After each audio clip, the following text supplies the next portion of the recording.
Okay, hi. Yeah, this is.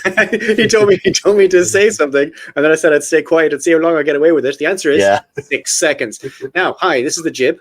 You will notice this is not a normal episode of the Jib. This is a special episode of the Jib where we tear apart Bill Maher.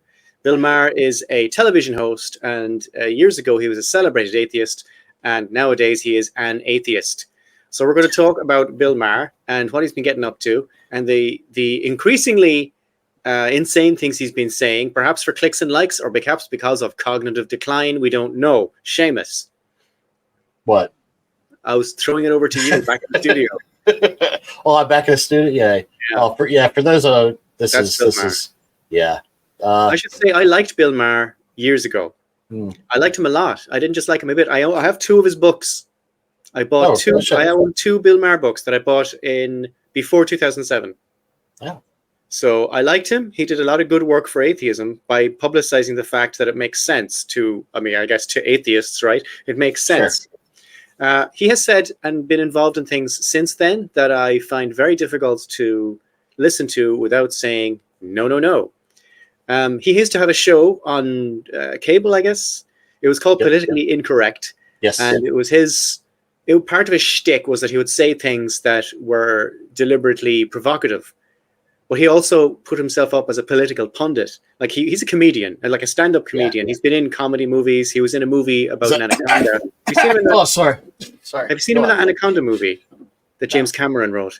He was in some movie about a thing in the jungle, right? He's a comedian. Sometimes this happens, and he switched gears. And then, what are you doing? I have a cough. Do you? Yeah. I'm missing the words you're disguising. They refer to as hack. Yeah, hack. Okay. Oh, hack. Right. Sorry. Okay. Hacking cough. I understand. Yes. So he then got into this kind of politics thing, and he came to understand himself as a political pundit, and he thinks of himself as that now, but he doesn't understand that he's still. He thinks a lot of himself. He does. The term smuggerate is. Well, you take something like Stephen Colbert, right? Yeah. Stephen Colbert had a show called The Colbert Report, right? Which was brilliant. The Colbert Report, yes, because the reason that was so good and this isn't is because Stephen Colbert understood. Well, Colbert is his real name. Stephen Colbert. It's an Irish kind of a name, Colbert. Yeah.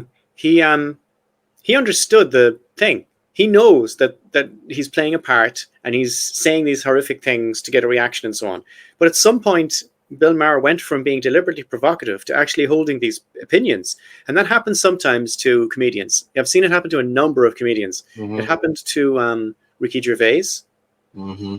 He's been playing a douche guy who makes jokes targeting minorities for so long, but self-consciously doing it for humor. And then he just started doing it for real. And now, John Cleese it happened to. John Cleese used to make good jokes that would highlight people's racism. And now he's making those jokes for real, like without the satire. So sometimes it happens to people that they start playing this role and then they just kind of turn into it after a while. I think maybe Bill Maher is one of those people. He says, "Sorry, I can't look at him anymore." Yeah, he says deliberately provocative things, but he seems to actually believe them now.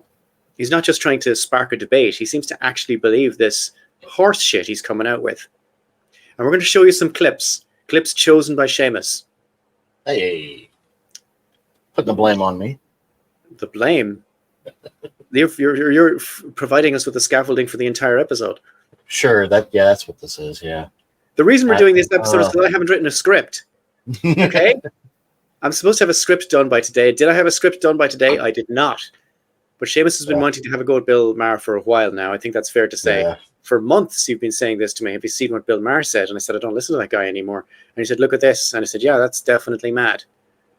Right? So my son has always made fun of me because I almost always watch Bill Maher. If I don't watch it when it's aired, I always catch it. Just to wind yourself up. Yeah, he's like, why do you hate yourself? What do you do that for? Did you ever like him? Like, I liked him. Did you ever like him? Yeah, whenever I became an atheist, and like, so politically correct, I did watch some of that. I did enjoy some of that. I mean, not so much.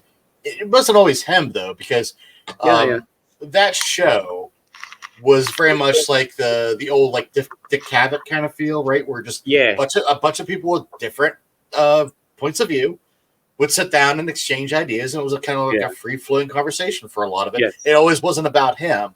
Even back then, I kind of found Politically Incorrect show. Good stuff. Yeah, there's some very good stuff. The Dick Cavett show is spectacular, by the way. Yeah. I mean, you can still watch it. It's still very relevant. You can still watch it now if you find Dick Cavett on YouTube. 1970s, and it's good stuff. But Dick knew how to navigate and actually be, a talk show like host, right? Where Bill was always an asshole. I mean, even when you liked him, you're like, he's kind of a dick. You know what I mean? But that was the thing. Like, some comedians go for that on purpose. But the trick is to not be an actual dick. Yeah. The trick is to play one on stage. Yeah, but he's just an asshole. That's just He's just not a very likable person. Unless he's attacking somebody you don't like. And I think if Christopher Hitchens was still alive, he would have gone the same way. Possibly. I think he died at the right time because he was just about turning. Imagine if he decided he didn't like trans people. Imagine the things he'd be saying. You mean like the remaining two horsemen we have? Harris and fucking Dawkins. Sam Harris is another one of these people, by the way. Yeah.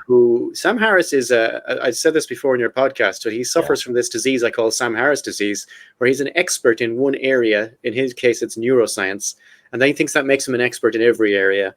And it's disturbing to listen to his pig-headed opinions about all sorts of things that are nothing to do with neuroscience, and expecting the audience to receive these messages in the same way as they did with the information that he's been educated in and he's a professor of and he's done a great PhD work on. No, I won't. Tell me more about neuroscience and shut up about everything else. Yeah. I don't need to be... It's the same, and Richard Dawkins does a touch of that as well. I don't need to be listening to Richard Dawkins' opinions on Taylor Swift. I don't give a shit. I want to hear what he has to say about evolutionary biology. That's his expert area. He's really good at it, and shut up about everything else. But what is Bill Maher an expert on?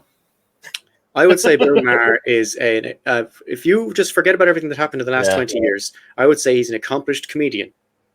A lot of comedians would say otherwise, but I went to see a stand-up show. You did? Yes, but I went to see a stand-up show in 2008, maybe 2009, which is just about when he was going a bit mad, when he was on the turn, and his entire show he read from a sheet of paper. I can believe that. And at the start of it, he said, I didn't have time to memorize these jokes. Does anybody mind if I read them from a sheet of paper? And everybody said, no, we don't care, really. So, and I didn't. So he read them from a sheet of paper. Okay. Yeah. Anyways. At that stage, he was still aggressively liberal. Yeah. Oh, that's a nice segue. So this bit here, we'll kind of dissect. I think it kind of sums up a lot of the things we've already talked about, but... Well, I don't know, I'll just hit play and we can stop at any point if we need to discuss. Disapproval. That's the lowest of anybody, I think, since they started counting numbers. They're saying nobody ever won with that. But compared to this, New York Times had this very smart article, disapproval ratings of other democracies. Okay, stop it there for a second. Liberalism. Yep. This is a disease that affects me, and I'm guessing you because I'm guessing it affects everybody. To confuse something I agree with very smart. He said this very smart article in the New York Times. And what he means is this article in the New York Times that I agree with. Right. It's difficult to acknowledge that an article you don't agree with is very smart. Sometimes they are. Well, I guarantee you that Bill Maher is of the liberal ideology that the New York Times is the gold standard for journalism, and it's the go-to, right? It's the rag on record. I mean, the newspaper on record. It is paper of record for America, isn't it? America's right. No, it is. It's the registered paper of record for the United States. Yeah, but it's garbage. It is such garbage. What paper do you like? Wrong. Oh, I don't read the fucking. I used to read the Los Angeles Times. Yeah, LA Times is definitely better than the fucking New York Times. But what about the Chicago? What about the Chicago Sun Herald? Which one? The Sun. I think there was the Tribune is like freaking. The Chicago Tribune. I mean, sorry, yeah. One there's maybe it is the Sun. It's better. I can't remember anymore. I look at journalists. I look at journalists that I respect, and I try to look at what they're saying about it. I mean, I don't always agree with them, but I can at least say, hey, your news experience like everybody else has. Yes. Good. Well done. Yes, because you can't fucking trust one. I followed a journalist from one paper to another, so yeah. I get it. Yeah. Okay, so the point is, just because something it's I guess it's not very self-aware. If the only reason you're saying this is a very smart article is because you agree with it, and you would have agreed with it beforehand, in other words. Yeah. Like that's just confirmation bias. You're advertising it. Very smart should mean something other than I like it. Very loud. Yeah, like I like some stuff I like is not very smart. Right? I'll admit that. Anyway, go on. We're looking at disapproval ratings, isn't it? Yep. Liberalism not popular. Germany, this is disapproval rating of the leaders, 73%.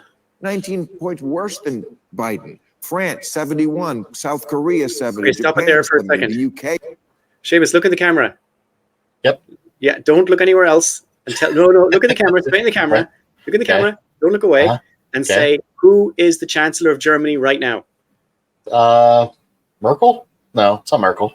It's not Merkel. I don't know. I don't know either. I just saw it over in the far right, and I said, for a second, my brain was like, wait, who's that guy? So I said, I wondered if you were the same. Yeah. So I said, I'll do that. I did not know he was in charge of Germany. I know everything about Angela Merkel. Right. So this guy has not covered himself in glory yet, has he? Whoever he is. Not yet. Okay. No. Continue. Sorry. Go on. You're good. Mini game. Justin Trudeau in Canada is at 59% disapproval. Now, we don't know what the disapproval ratings of Putin or Xi are because you'd fall out a window. That's fair. But here's my thing. He just points out, liberal, it's not popular. Freedom isn't popular. Don't you? Why is it, Barry? He's not fucking curious as to why. He's the most uncurious fucking person, right? Everything is black and white. It should mean this, it should mean that. And when it doesn't, his fucking little lizard brain explodes and he just starts screaming at people. Yes. Also, this last bit here demonstrates what I'm telling you. This guy is a comedian with a political talk show. And how you can tell is because he chases the punchline. He looks for the funny remark every time. He said you'd fall out a window, which is funny. Like, I'm not going to deny them. That's a funny joke. He said you can't ask about Putin's thing because you'd fall out a window or whatever. It's a funny little joke, right? Yeah, but that's what he's doing. He's constantly looking for the funny joke, and he's not looking for the political analysis. And he thinks it's the same thing, right? Well, Stephen Colbert did it on the Colbert Report. He was looking for the funny punchline the whole time. He did it self-consciously. He knew what he was doing. This guy thinks he's a political analyst. He's a comedian with a politics talk show. But I mean, and I just maybe clear up something, at least personally. The Colbert Report was fantastic. The Stephen Colbert nighttime show is fucking garbage. Yeah, I find it difficult to watch. Trash. But I do like the guy. Trash. I like him. He's like I've lost a lot of respect for him. I feel like he's totally sold out. But really, yeah. Oh yeah. I like to go from that to that. Fuck off. Sure, because he's shaved off his edges. But there is no edge. There is no nothing. I mean, he is just fucking mainstream, sucking the dick of the corporate establishment, and that's just, he's a marshmallow. But there's something likable about him. I don't know. Well, that's why he's on TV, right? If he wasn't appear to be likable or had charisma. James Corden is unlikable, and he had his own show for years. Yeah, utterly unlikable piece of trash, and he had his own show for years. Colbert is likable. Yeah, Colbert, little Stevie Colbert. Speaking of unlikable trash.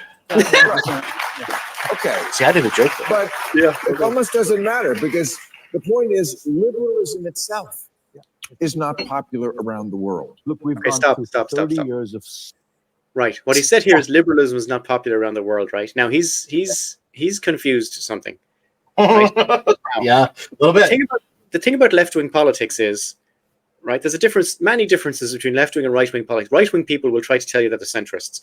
Right-wing people will also try to tell you that, this old right-wing, left-wing thing, it's old-fashioned, we don't need it anymore, right? Only right-wing people say that. And generally, if only one side are saying that kind of thing, that's not true. Okay, here's the thing about left-wing politics is fragmented by nature.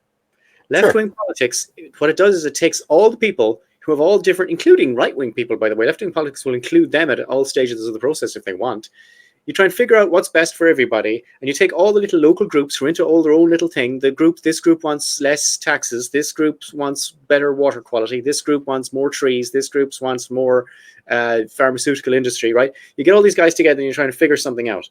Now that means that when the president of that guy gets elected, he'll say he'll set up more pharmacy jobs in this town because that was the lobby group or whatever, right? Sure. A bunch of people are going to be annoyed at him about that.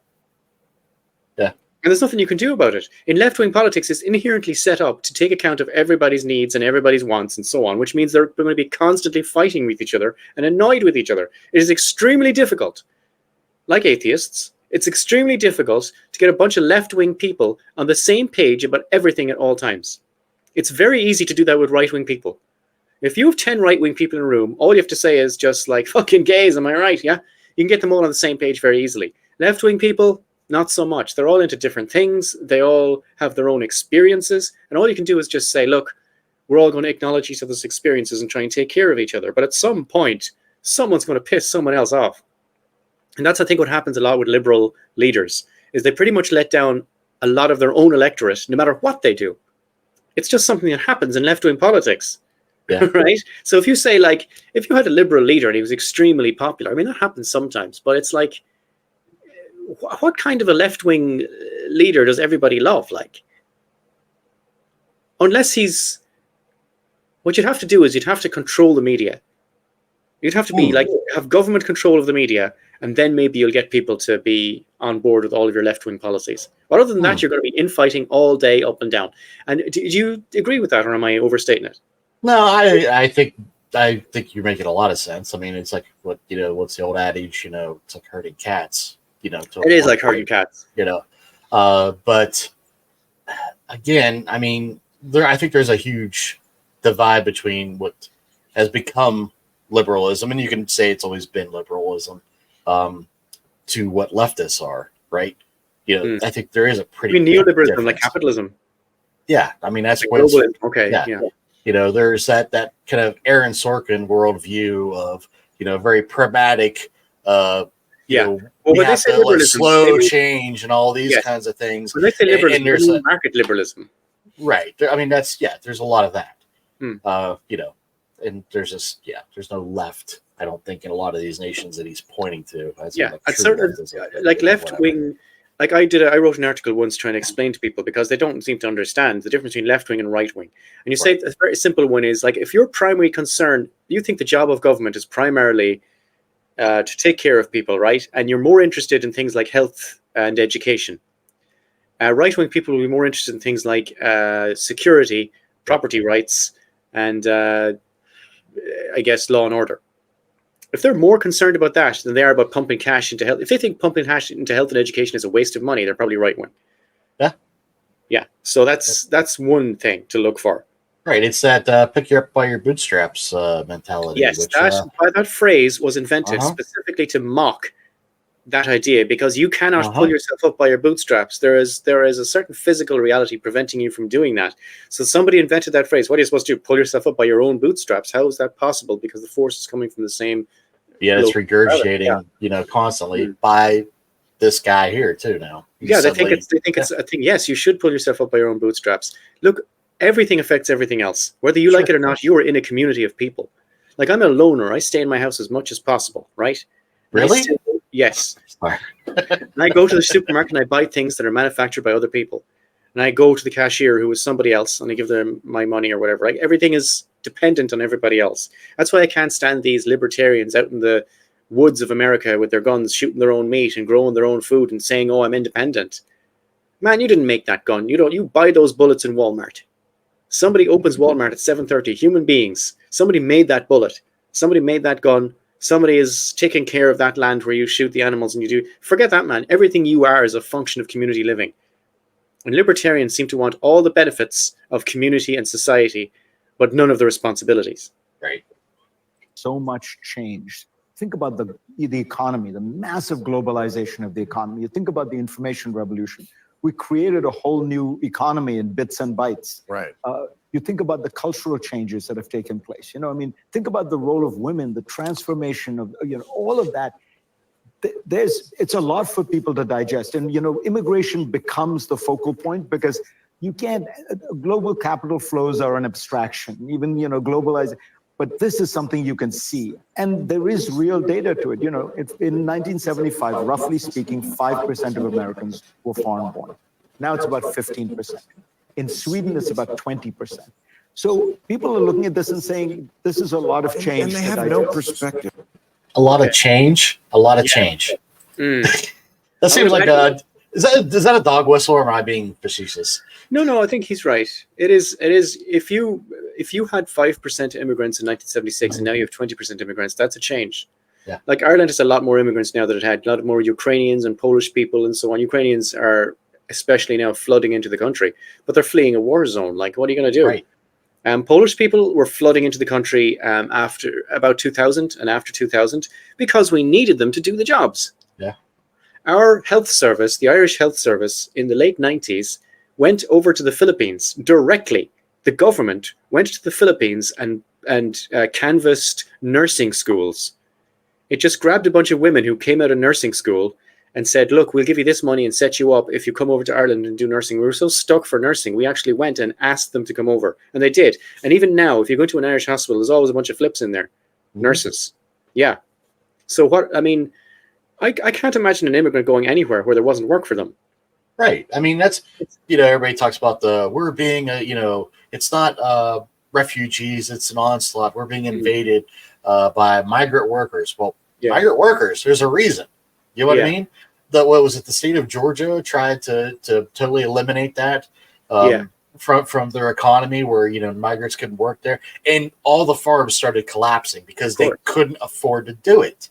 But migrant labor is essentially self-regulating. Yes, you don't need to pass any laws or tell them to go away. No. When the work stops, they'll go away. And the reason some of these folks are coming here as refugees is because of shit that we started, shit that we have caused. I mean, hello. We've kind of covered some of that on this show. Yeah. You know what I mean? So, our foreign policy is fucked up other countries so much that they're fleeing here. What's the other? Somebody made a joke, and I wish I could quote it correctly, because I can't remember their name. But basically said that we just moved to America because that way we were safer from being bombed. You know what I mean? It's true. That sounds like refugee. Yeah, right. But the Polish people moved here because there was jobs here and they could earn money. But it seems odd to be angry about that. Surely you should be saying, thanks very much. I mean, this is like the turn of the last century bullshit, with the fucking racism towards Irish and Italian and other immigrants, right? It's the same fucking shit. It's a bit rich coming from people descended from English and Germans. Yeah. But anyway, this last bit of what we're going to play here is just Bill Maher's brain interpreting all that because he really just wanted to say this bit, I think. If I got to say, Biden was interrupted at his big fundraiser tonight 6 times by kids shouting about Gaza, Genocide Joe. In the paper today, the Taliban announced like it's a press release, they're going to stone women again. Yeah, saw that. In Gambia, they're going back to female genital mutilation. Have a little perspective, kids. I know you don't know anything. Maybe learn something before you start opining. Anyway. Right, correct use of the word opining. Now, what a smug cocksucker, though. I mean, seriously, what a fucking cocksmucker. I think we should open by saying that the official jib position is we're not in favor of stoning women. No. We're also not in favor of FGM in Gambia or anywhere else. So it seems like an odd thing to say that students protesting a genocide in Gaza are somehow okay with stoning women and FGM. I don't think they are. It seems like he's lumping them all into one group, Barry. Why is that? Why is he lumping all these people into the same sort of ideology? I don't know. I think he's angry. He's been angry at Islam for a long time, and him and Sam Harris have as well, about Islam in general. And I don't know if they've spoken to many Muslims, because pretty much every Muslim I've ever spoken to is irate about the FGM business. Sure. It's not just Gambia, it's in the Horn of Africa as well. And the people who do FGM to women, FGM, by the way, is, just in case you don't know, trigger alert, it's not pleasant. What they do is they take a little girl and sometimes they sew up her lady parts to make sure she's a virgin when she gets married. And sometimes they physically cut off her happy bit. Female genital mutilation. So the female genital mutilation, they call it FGM, but that's a rather euphemistic way to describe what is a horrific process for a little girl. Yep. And the people who do this, they imagine that they're doing this for reasons of Islam, right? It's cultural, but they think they're doing it for reasons of Islam. And this happens all the time when a religion gets universalized. It happened to Islam and it happened to Roman Catholicism. I can tell you things that my grandparents used to do in Ireland that they honestly believed they did because they were Roman Catholics. One thing is they used to put water around the house, holy water around the house on the 1st of May, right? They used to do that every year. That's nothing in the Bible about that. There's nothing in any Roman Catholic document. No Pope has ever said anything about that. There's nothing in any Vatican document anywhere about it. It's an old Irish pagan custom. It's a pagan thing to do. It's a magic trick to put holy water around the outside of your house. Mm-hmm. And my grandparents thought that was a Roman Catholic thing. So this is quite common for people to do things that are cultural to them and then think that they're the religion that they converted to somewhere along the line for perhaps reasons that are not entirely kosher, as you might say. But what Bill Maher is saying, if you're doing those things, right, those terrible things to women, which again, hard. This is a hard line. We're also against, right? Yeah. You shouldn't do those. That it's okay or that it's wrong for people to ask them to not bomb those people, which, you know, where's the evidence that that's actually going on to the level he's saying it is in Palestine? Yeah. He never, right? He's just equating anybody that's Muslim the same.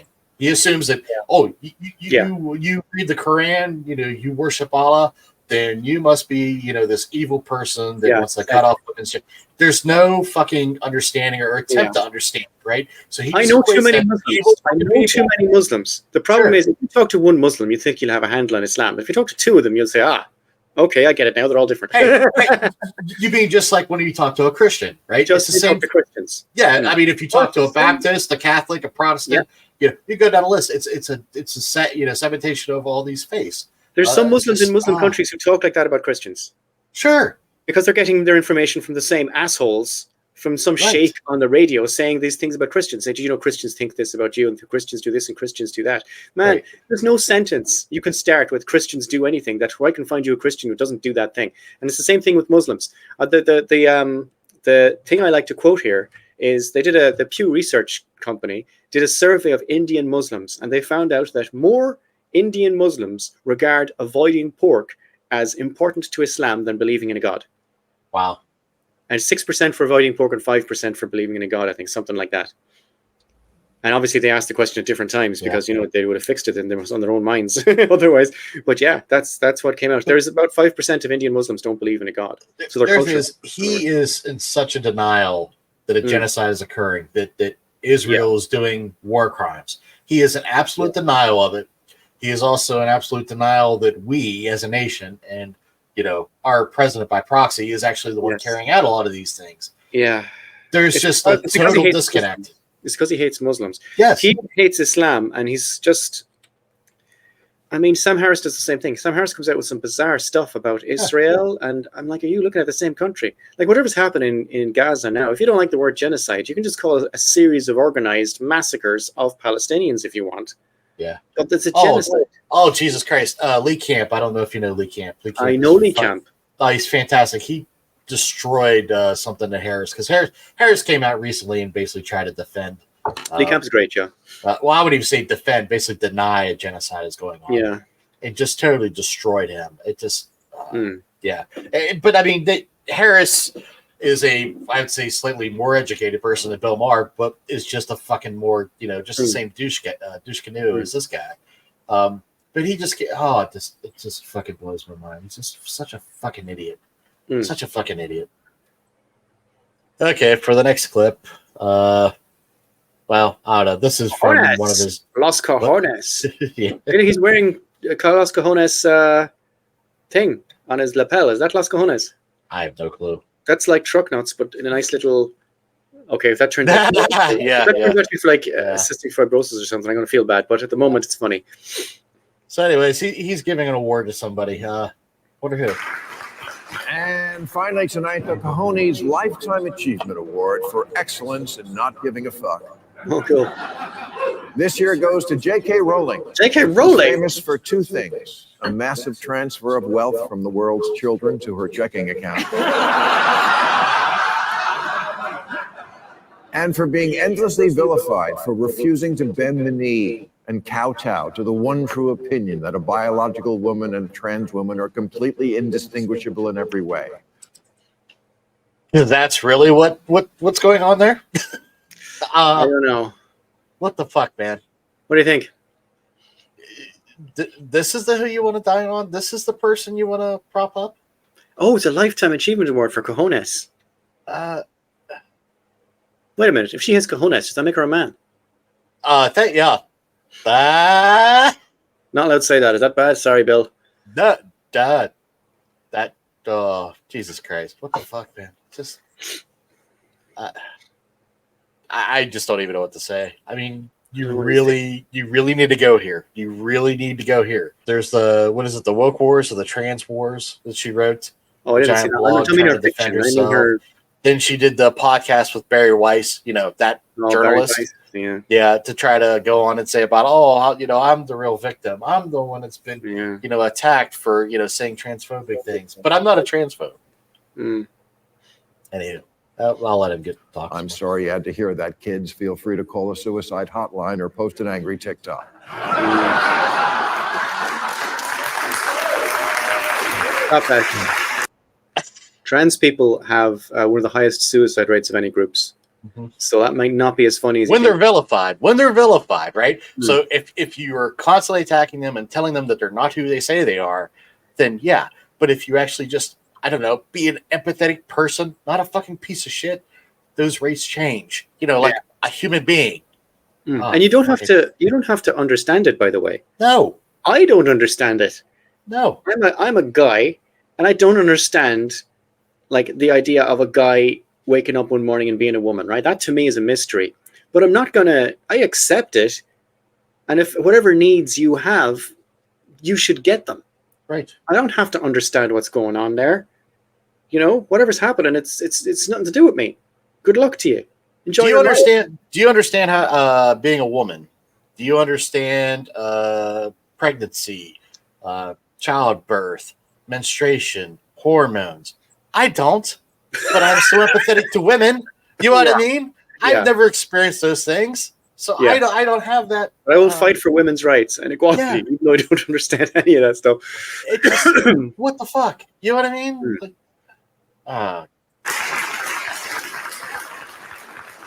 When a trans woman was convicted recently of murder and torturing cats, Rowling was incensed that Sky News and other British media would not include in their reporting that this person was transgender, and so tweeted, "These are not our crimes. I'm so..." What? Does she mean women? I'm sick of this shit. Those are not our crimes? When she says our, does she mean women? I think so. Okay. That's a very odd take if you're going to hate on trans people to say this trans person has committed this crime, but it's not our crimes because they're trans. That's a very peculiar. I don't even know, like, that's out the other end of transphobia. I don't even know what. But she's not transphobic. She was annoyed that they didn't include that the person was trans in the headline or something, is it? Yeah, it would be the same thing as if, well, you didn't say that was a black person. Or a gay person. You didn't say that was a black or a gay person, right? Yeah. Right? So you didn't point that out. Let's say Scarlett was a gay man called Mario Blake. Gay cat killer Mario Blake. That's what she wants to see. Yep. Gay cat killer Mario Blake, who had obsession with death, jailed life for murdering man. Yeah. That's weird that you'd want that in a headline. Why would you even include it in the article? Like, the problem I have with murder is that somebody died.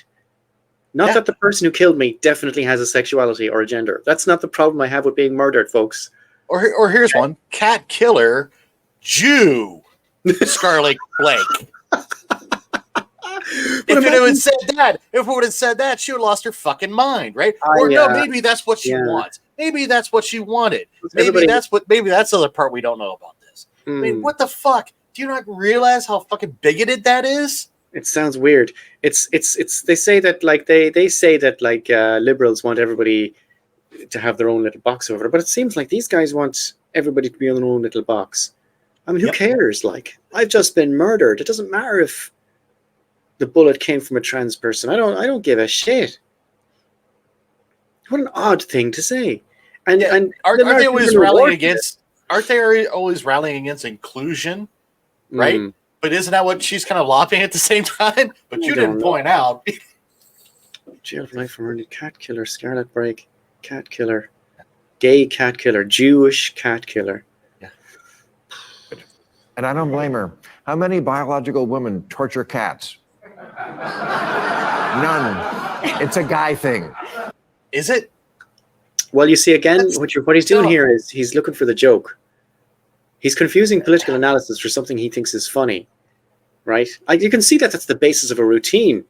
He's like doing a stand-up routine saying, oh, that's not how many women you know do torture cats. That's a guy thing, right? That's his whole delivery, the material he's using. It's all stand-up comedy stuff. It's not political analysis stuff, right? You can see it.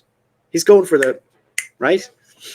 But I think he's not seeing it as that, though. No, he's not. He's lost it. That's just, yeah, it's just not. No, he lost it since about 2005, from what I can see. Or maybe, yeah, at least. But he used to see it. Just like murder is mostly a guy thing. The fact that a person committed it while wearing a wig and lipstick is irrelevant. But what's not a guy thing is having balls and I think describing trans people as a man wearing wig, stippling a wig is, I would just call that abusive and degrading. Yeah. Yep. Lady, you got him. Now, this is another, see how proud he is of that too. Yeah, this is another right-wing thing. Is they need to feel like they're victims. Oh yeah. So they have this. They think that there's some, what do they call it? The trans agenda. Yeah, like they used to complain about the gay agenda, right? Yep. And it turns out the gay agenda was just, I am a gay and I have said this out loud. I am a gay and I have said this out loud. That's apparently the gay agenda, right? Yeah.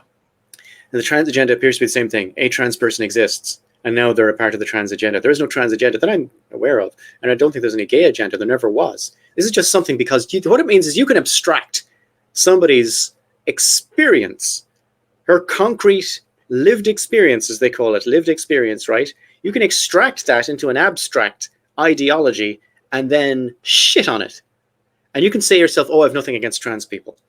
It's the trans agenda I'm against. The trans agenda is fucking disgusting because you have men in wigs and lipstick and whatever. They're fucking disgusting freaks of nature, right? Fuck the trans agenda.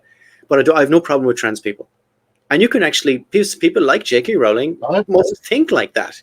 They must think I have no problem with trans people. I just don't like the trans agenda. The trans agenda is an abstraction of your loathing for trans people. And it must be the same thing with the gay agenda people. Oh, I have no problem with any gay person. It's the gay agenda I'm against. They're coming after your children. What you've done is you've taken the stereotypes that don't even exist about gay people, turned it into an abstraction, and then shitting on it 100 miles an hour, and then you can comfortable because no physical individuals are involved. But there are gay individuals. And they look at you shitting on the gay agenda. Gays aren't idiots, and trans people aren't idiots. They know what you're doing. Trans agenda. What are you talking about? Just say what you want to say. Just say I don't like trans people. They make me feel weird. Just be honest.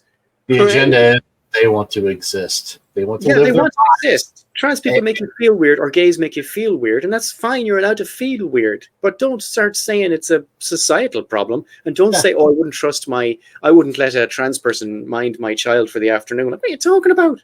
Yeah. What are you talking about? Like I said this to somebody once. I was having a conversation like this, and she sent me a news story where this trans person, they found child pornography on her computer, right? And she was a trans person. And say, what do you think it is about being trans that's going to stop you from being a pedophile, right? Like, what is it about being trans that's going to stop you from being a criminal? Like, that's not how it works at all. Like, being gay is not going to stop you from being a pedophile if that's what you want to do. But it doesn't. But it's not. There's no. I would expect gay pedophiles. I haven't done the research, by the way, but I would expect gay pedophiles to be exactly the same rate as straight pedophiles, which is what something percent, whatever percentage it is. I'd imagine it's roughly the same, right? Is that fair to say? Well, I do know that there's an account, and I apologize, I don't know off the top of my head. I follow on Twitter that every day she posts this person was busted for a child sex crime or a sex crime. And the majority of them are people that hold some sort of power. Politicians, cops, clergy, which usually are the most, teachers, some sort of high position. And somebody, I think, tracked that, plus another study that somebody does. And like for trans people, it's like 0.00001% of the entire population of that. And I think they're like drag queens are also about the same. Okay, here we go. And that is such a minute population. 0.001% is 1 in 1,000, right? Yeah, I mean it's just if 1 in 1,000 people, if 1 in 1,000 people of your populations are of your trans population are your drag queens or whatever pedophiles, that's still going to be a chunk, right? It's still going to be, let's say, many hundreds of cases, right? Which means that if I want to make it look like drag people are pedophiles, I have many hundreds of news stories, many hundreds of links I can show you. You're going to get sick of me hitting you with 200 links saying, my God, what are we going to do about the drag queen pedophile problem, right? But you can't, because there's not that many cases. That's what I'm saying. But let's say, I'd say, you give me a half an hour and Google, and I will find you. Okay, go for it. But I thought you drag queen I thought you could. Of child porn or whatever, right? I will find them. And I'll say, look, what are we going to do about this trans pedophile crisis, right? And you will say to me, like, yeah, I get it. Please stop sending me these links, right? So, but that's the point. That doesn't mean anything until you compare it to what non-trans people are doing, right? And this person sent me a rather disgusting case of a trans person who had absolutely horrific child abuse images on their computer, and they were just not good. Sure. But that to me, the problem there is the child abuse and not the trans. Like, where's the pipeline from trans causing that to happen? Where's the pipeline? Like, they used to say that about gay guys. I'm okay with gay guys. I wouldn't let them adopt a child. I wouldn't let them mind a child for an afternoon. Do you seriously think that being gay is going to somehow increase the likelihood that a guy is going to do something with a child? Like, I mean, it's such a weird thing to say. Why do you think that? It's because I guess it's because you think gay is deviant.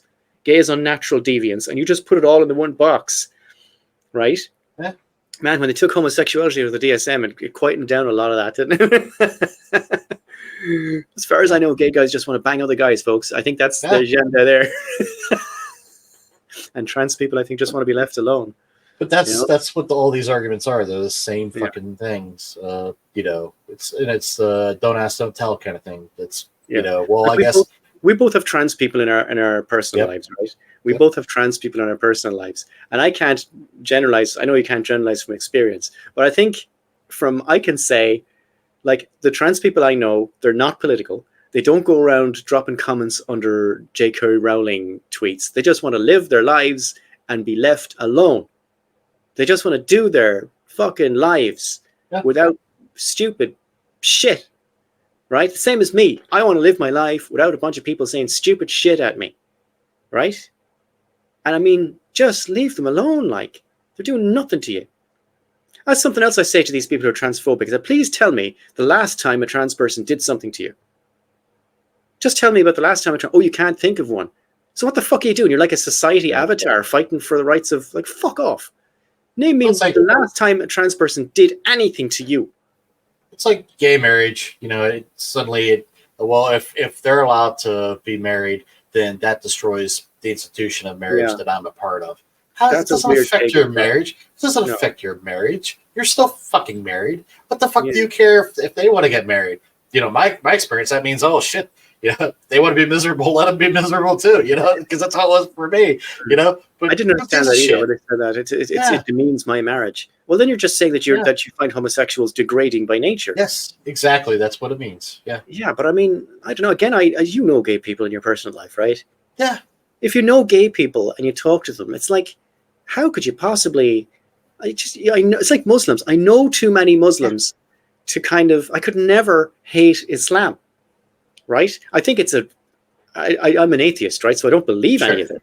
I don't accept any of the things they say that are divine pronouncements. They think that Allah wrote that book, the Quran. I don't believe that for a second, but they do.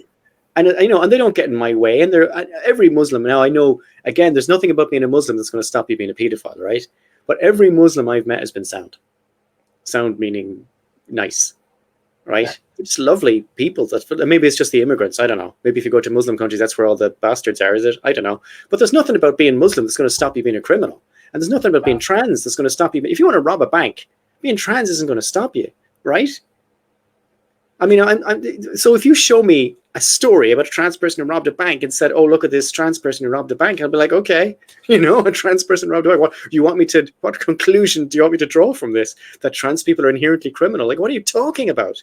What are you talking about? The only thing you could say about religion, though, is that religion is sometimes instructed or endorsed certain crimes.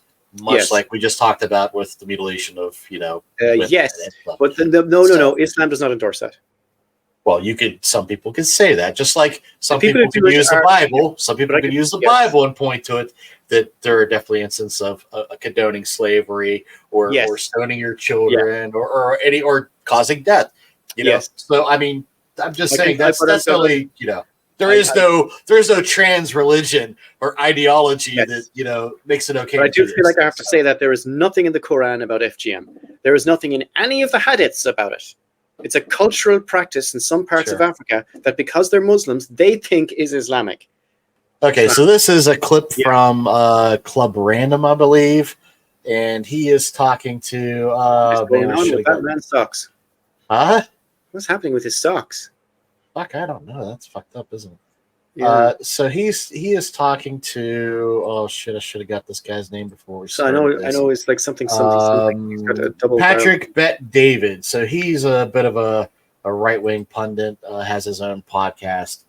Bet has the Jewish word or the Hebrew word for a house, isn't it? I don't know. That's a good question. Anyways, they're talking about Gavin Newsom. This is just an example of any time Bill Maher actually has to have a conversation and a back and forth. Gavin Newsom is the governor of California. Correct.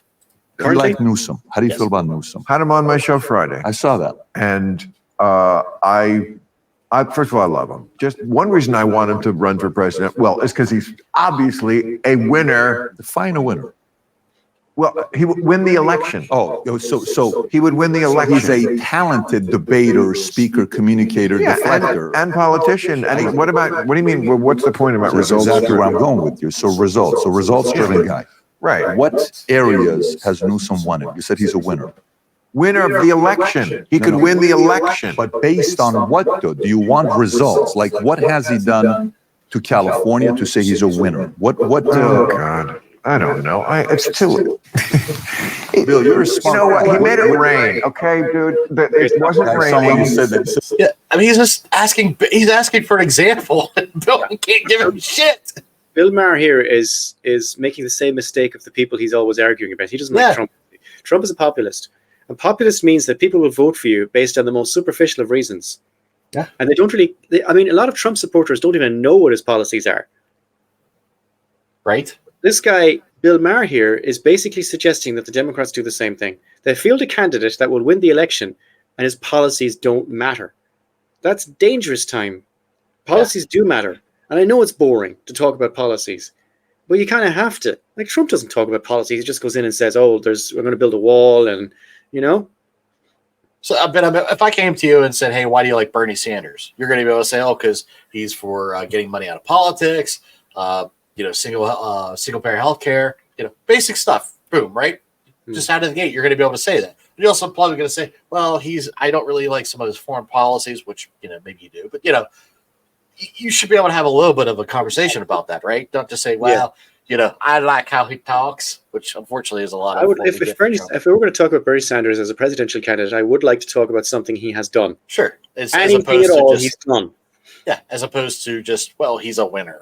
He'll win the. No, he didn't even say he's a winner. He just said he'd win the election. That's Trump winner.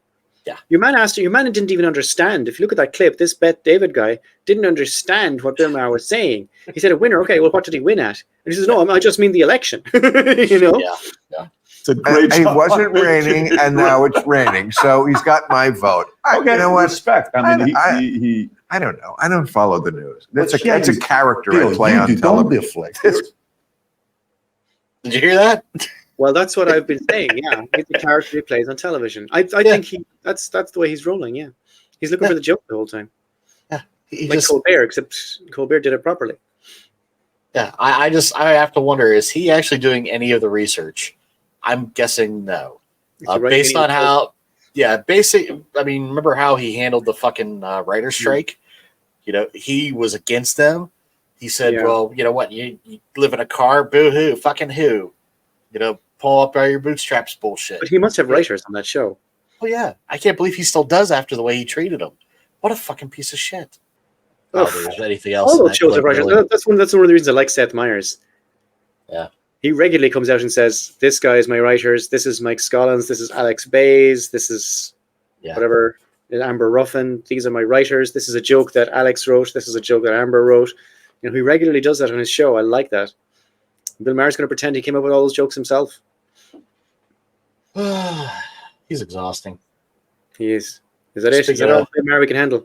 I think so. I mean, I didn't want this to be as long as it's probably going to be after I do all the editing. But it's just, yeah. I mean, you could do 3 hours. We could do it. We could do an episode every week, just doing nothing but just doing Bill Maher. Yeah. Yeah.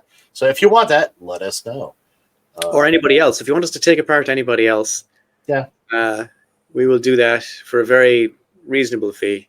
It will cost you 70 upvotes on any of our YouTube videos. Yeah, really. Yeah. But man, it's just we didn't even go it. I bought 2 of his books.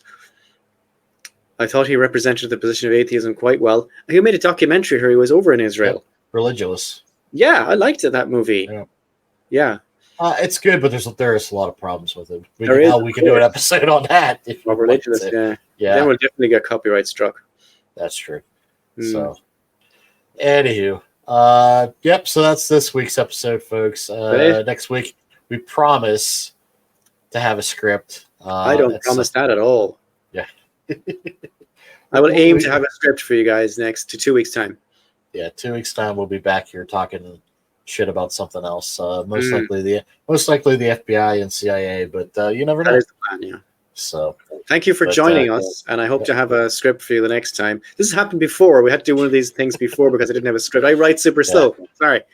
Thank you for joining us. We'll see you in 2 weeks. Bye, guys.